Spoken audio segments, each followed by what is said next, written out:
더운 여름 여러분 잘 보내고 계십니까? 휴가들도 많이 가신 것 같고요. 또 건강한 모습으로 일주일 만에 다시 뵙게 돼서 너무 반갑고 감사한 마음이 듭니다.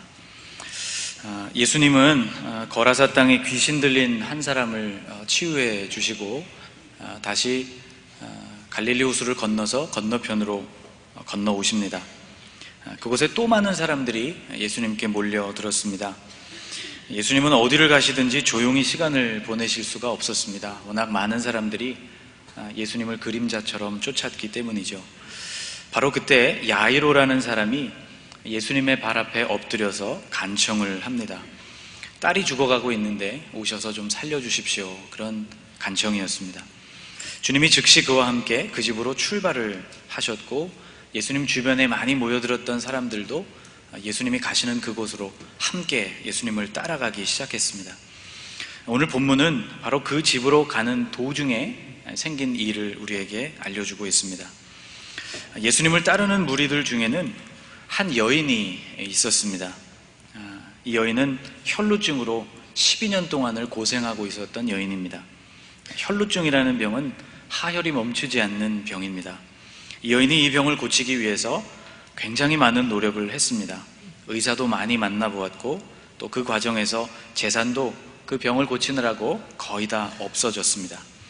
26절 본문이 이 여인의 형편을 이렇게 설명해 주고 있습니다. 많은 의사에게 많은 괴로움을 받았고 가진 것도 다 허비하였으되 아무 효험이 없고 도리어 더 중하여졌던 자에. 이 본문을 가지고 성경 공부를 하는데 어떤 의사 선생님이 그런 말씀을 하시더라고요. 아마 제가 이렇게 그분 마음을 읽어보니까 이 본문을 읽고서 마음이 좀 상하신 것 같았습니다. 아니, 의사를 만나면 도움을 받는 거지 왜 괴로움을 받았다고 성경에 돼 있느냐, 이제 그렇게 이야기를 하시더라고요. 제가 의사 입장에서 보니까요 좀 섭섭한 마음이 들더라고요. 그런데 이 본문은 의사 선생님들에게 감정을 가지고 마가가 기록한 그런 본문이 아닙니다. 혹은 의술을 평가절하하려는 의도에서 기록된 것도 아닙니다. 여인의 병이 당시의 의술로서는 고칠 수가 없는 그런 불치병이었다는 것을 나타내주는 본문인 것이죠. 최선을 다해서 치료를 해보았지만 차도가 없었다는 것입니다. 그리고 병은 점점 더 심각해졌다는 것이죠. 그러던 차에 이 여인이 예수님의 소문을 듣게 됩니다. 오늘 본문 27절을 보면 예수의 소문을 듣고 그렇게 되어 있죠. 그래서 예수님을 찾아가기로 결심을 합니다. 그런데 문제가 있었습니다. 예수님이 만나기가 쉽지 않았다는 것입니다. 예수님 주변에는 항상 많은 사람들로 북적이고 있었기 때문이죠. 예수님 앞으로 가기가 얼마나 어려웠던지, 예수님을 한 번 만나기가 얼마나 힘들었던지 성경에 보면 사람들이 참 기상천외한 방법을 사용하는 것을 만납니다. 예수님이 계신 집에 사람이 가득해서 문으로는 들어갈 수가 없게 되자 사람이 중풍병에 걸린 이 환자를 지붕으로 데리고 올라가서 천장을 뜯어내고 그 환자를 달아내렸다는 이야기도 성경에 나오고, 삭개오 같은 사람은 예수님을 보려고 돌 무화과 나무에 올라가기도 했습니다. 그런데 이 여인에게는 자신을 위해서 지붕을 뜯어줄 만큼 그렇게 열심을 가진 사람들도 없었던 것 같고, 혹은 그 스스로 나무에 올라갈 자신도 없었던 것 같습니다. 더구나 자신은 몸에 출혈이 있는 사람이었습니다. 구약 율법에 따르면 몸에 출혈이 있는 경우에 그 사람은 부정하다고 여겨졌습니다.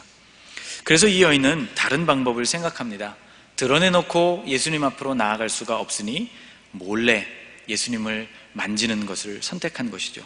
예수님께는 좀 미안한 일이지만 예수님의 그 옷자락이라도 내가 만져본다면 나에게 희망이 있을 것이라는 생각을 하게 됩니다. 28절 말씀에 이 여인의 생각을 이렇게 기록하고 있습니다. 이는 내가 그의 손에만 옷을 대어도 구원을 받으리라 생각하밀러라. 그리고 이 여인은 드디어 예수님의 옷에 손을 댑니다. 27절 말씀을 같이 한번 읽어보겠습니다. 예수의 소문을 듣고 무리 가운데 끼어 뒤로 와서 그의 옷에 손을 대니.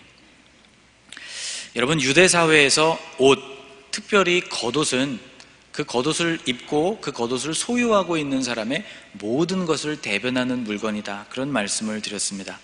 사회적인 지위, 명예, 그리고 그 사람의 능력이나 인격을 뜻할 만큼 겉옷 안에 그 사람의 모든 것이 담겨 있는 그런 물건이 바로 이 겉옷이었습니다. 여러분, 구약 성경을 읽어보면 다윗이 사울의 겉옷자락을 잘라내는 장면이 나오죠. 그 일로 인해서 다윗이 마음이 편치 않았다고 성경에 기록되어 있습니다. 다윗이 일어나서 사울의 겉옷자락을 가만히 베니라. 그리한 후에 사울의 옷자락 뱀으로 말미암아 다윗의 마음이 찔려, 그렇게 기록하고 있습니다. 사울은 다윗을 죽이려고 했던 인물이죠. 생명을 찾는 원수를 죽이지 않고 살려준 것만 해도 참 대단한 자비를 베푼 셈인데, 그런데도 다윗은 사울 왕의 옷자락을 벤 것 때문에 마음이 찔렸다는 것입니다. 하나님께서 기름을 부어 세운 그 왕의 권위, 바로 그것이 겉옷에 고스란히 들어있었기 때문입니다. 그 권위에 손상을 입혔다는 가책 때문에 다윗의 마음은 괴로웠던 것이죠. 겉옷은 그렇게 중요한 물건이었습니다.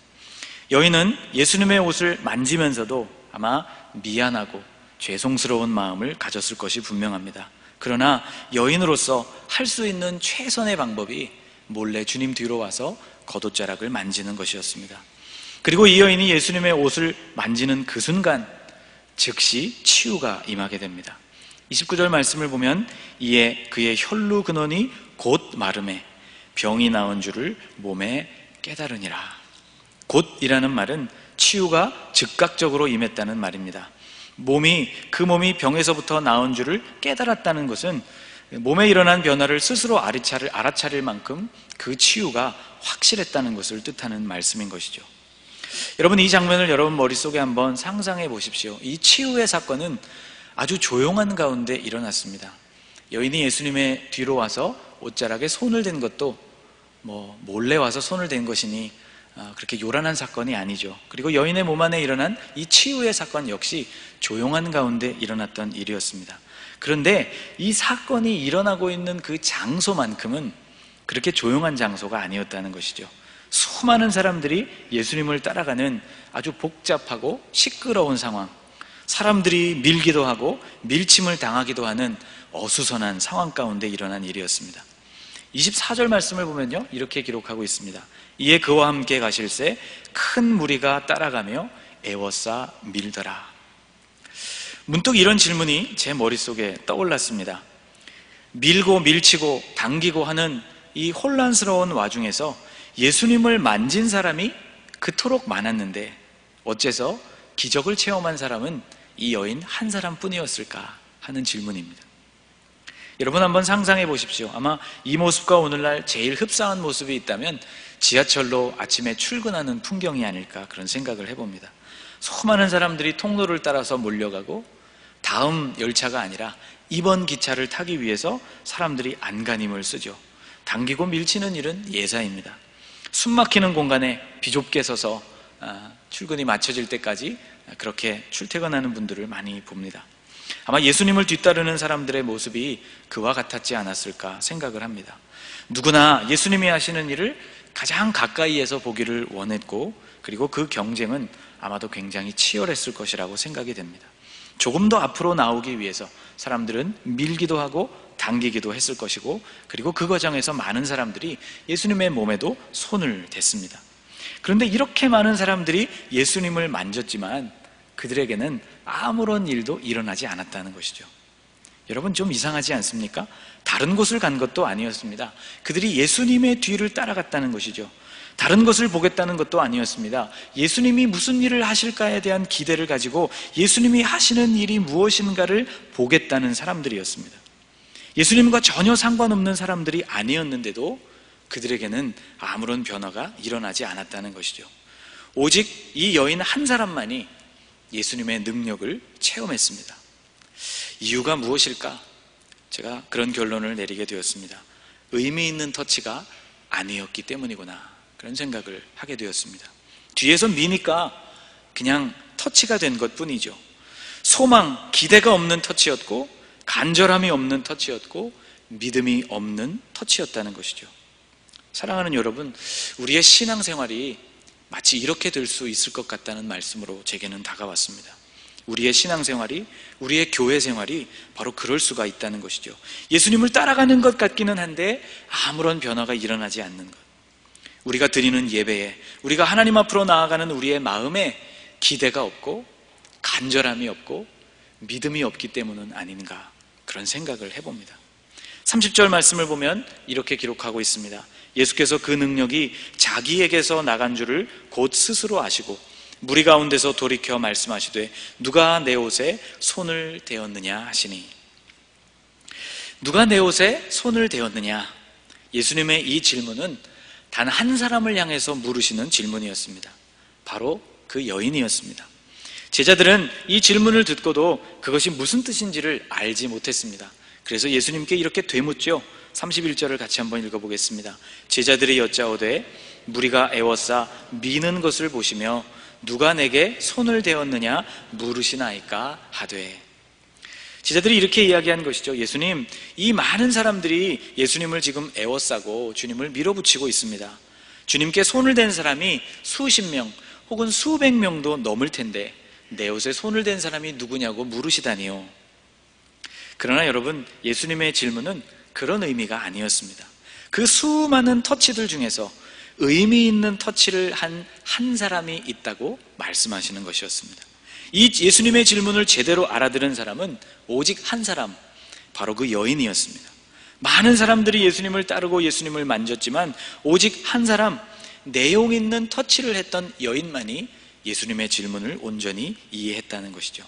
오늘 우리는 이 여인으로부터 우리 신앙생활의 자세에 대해서 여러 가지 도전을 받습니다. 우리 신앙생활의 자세가 어떠해야 하는 것인가를 배우게 됩니다. 여러분, 우리 신앙생활에는 기대가 있어야 합니다. 저를 한번 따라해 보십시오. 우리의 신앙생활에는 기대가 있어야 합니다. 아멘. 여러분, 예수님과 동행한 무리들은 예수님과 그냥 동행했을 뿐입니다. 예수님께서 죽어가는 회당장의 딸을 어떻게 고치시나 구경하기 위해서 발걸음을 재촉했을 뿐입니다. 자신과는 상관없는 구경거리였을 뿐이었던 것이죠. 그러나 여인은 달랐습니다. 이 여인에게 예수님은 단순한 구경거리가 아니었습니다. 예수님은 그녀의 유일한 소망이었다는 것이죠. 주님이 그들의 유일한 소망이 되시지 않으니 그들 안에는 어떠한 변화도 일어나지 않았던 것입니다. 죽은 소녀를 살려내는 것을 그들이 보았어도 그들의 내면에는 변화가 일어나지 않았다는 것입니다. 사랑하는 여러분, 주님이 우리의 유일한 소망이 되시지 않는 한 우리의 신앙생활에는 변화가 없을 것입니다. 여러분, 영화관을 찾는 사람들 중에는 여러 가지 부류의 사람들이 있습니다. 영화를 한 편 보고 싶다, 그런 생각이 들어서 영화관을 찾아서 무슨 영화를 볼까, 그리고 영화를 한 편 골라서 영화를 보는 사람도 있을 것이고, 또 어떤 사람들은 내가 어떤 영화, 꼭 봐야 할 영화가 있어서 극장을 찾는 사람들도 있을 것입니다. 다 같이 극장을 찾았지만 매우 다른 사람들이라고 볼 수 있습니다. 속회 휴회 기간에 속회별로 과제를 드렸습니다. 몇 가지 영역을 나누어서 책을 읽기도 하고 영화 중에 몇 편을 골라보기도 하고 또 의미 있는 장소를 방문하기도 하는 그런 과제를 드렸죠. 영화관을 찾은 분들, 그렇게 속회 모임을 가지시고 많은 분들이 하시는 말씀이 아주 공통된 말씀을 해주셨어요. 영화를 보면서 느낀 점이 굉장히 많았다는 말씀들을 해주셨습니다. 지나간 내 삶을 돌아보는 기회도 되었고 자녀와의 관계를 되돌아보는 기회도 되었다고 말씀하시는 분들의 이야기를 많이 들었습니다. 느낀 점이 아주 많았다는 것이죠. 이유가 무엇일까? 그렇게 제가 생각을 해보니까 속회원들과 함께 보는 그 영화가 매우 특별했기 때문이라는 생각을 하기도 했었고, 또 하나, 목사님이 왜 이 영화를 우리에게 추천해 주었을까 하는 궁금증과 기대를 가지고 영화를 처음부터 끝까지 주의 깊게 보았기 때문이 아닐까, 그런 생각을 해보았습니다. 여러분, 우리의 신앙생활에 기대가 있어야 합니다.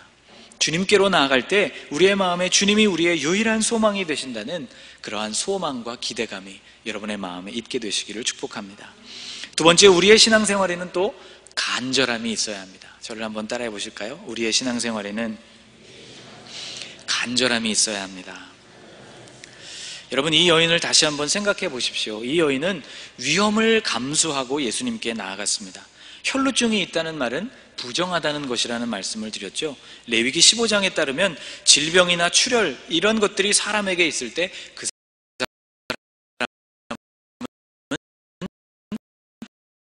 사람 역시 부정을 입게 됩니다.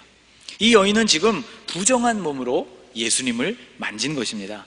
큰 위험이 따르는 일이었죠. 누군가 이 여인의 정체를 알게 되고 그 여인의 정체를 그 무리 가운데 폭로하게 된다면 아마도 이 군중들은 이 여인을 거칠게 쫓아냈을 것입니다. 아마도 돌을 들어서 이 여인을 쳤을지도 모릅니다. 부정함이 없었더라도, 이 여인이 온전한 여인이었더라도 예수님께 가까이 가는 일이 쉽지 않았을 것입니다. 여자의 몸으로 그 거친 군중을 해치고 예수님께 가장 가까이 접근하기란 쉬운 일이 아니었기 때문이죠. 그러나 이 여인은 기어이 예수님의 옷을 만지고야 말았습니다. 왜입니까? 간절했기 때문입니다. 거기서 예수님을 놓치게 되면 언제 다시 기회가 올지 몰랐기 때문입니다. 그래서 사력을 다해서 사람들을 해치고 앞으로 나아가게 되었고 드디어 예수님의 옷을 만진 것이죠.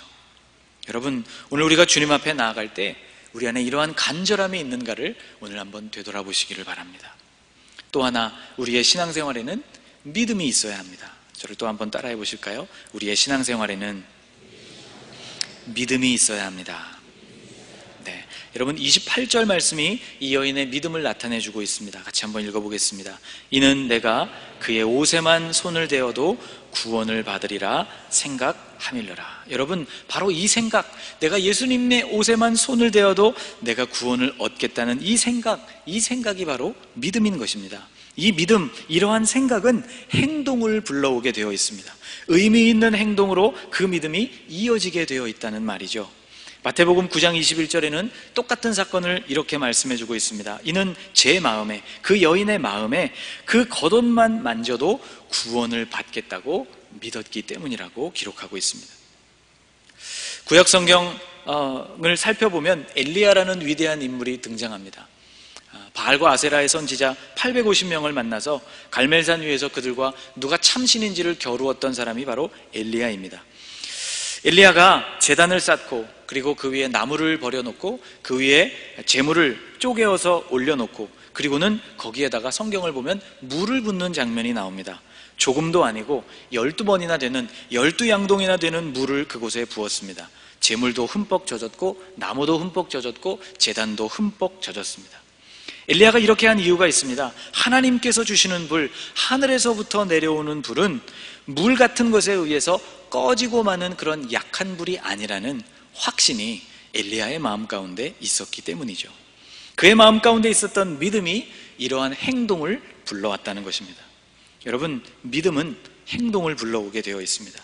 믿음은 또한 하나님을 기쁘시게 하는 것이라고 말씀했습니다. 히브리서 11장 6절 말씀을 보면 이렇게 기록되어 있어요. 믿음이 없이는 하나님을 기쁘시게 하지 못하나니 하나님께 나아가는 자는 반드시 그가 계신 것과 또한 그가 자기를 찾는 자들에게 상 주시는 이심을 믿어야 할지니라. 여러분, 믿음이 없이 하나님 앞에 나아가는 것, 믿음이 없이 하는 모든 행위들은 결코 주님을 기쁘시게 할 수 없다는 말씀입니다. 무리가 예수님을 만지기도 하고 예수님을 떠밀기도 했지만 그 수많은 터치들 중에서 예수님은 이 한 여인의 터치를 구분해 내셨습니다. 바로 기대와 간절함과 믿음을 가지고 주님의 옷자락에 손을 대는 이 여인의 마음을 주님이 읽으셨던 것이죠. 그 믿음이 주님의 마음에 와 닿았던 것입니다. 여러분, 주님은 이렇게 우리의 믿음과 간절함과 우리의 소망을 아시는 분이십니다. 여러분, 말씀을 정리하겠습니다. 오늘 우리의 마음 가운데 이런 질문을 한번 떠올려 보십시다. 나의 교회 생활, 나의 신앙 생활, 그리고 나의 예배 생활에는 이러한 기대가 있는가? 이러한 간절함이 있는가?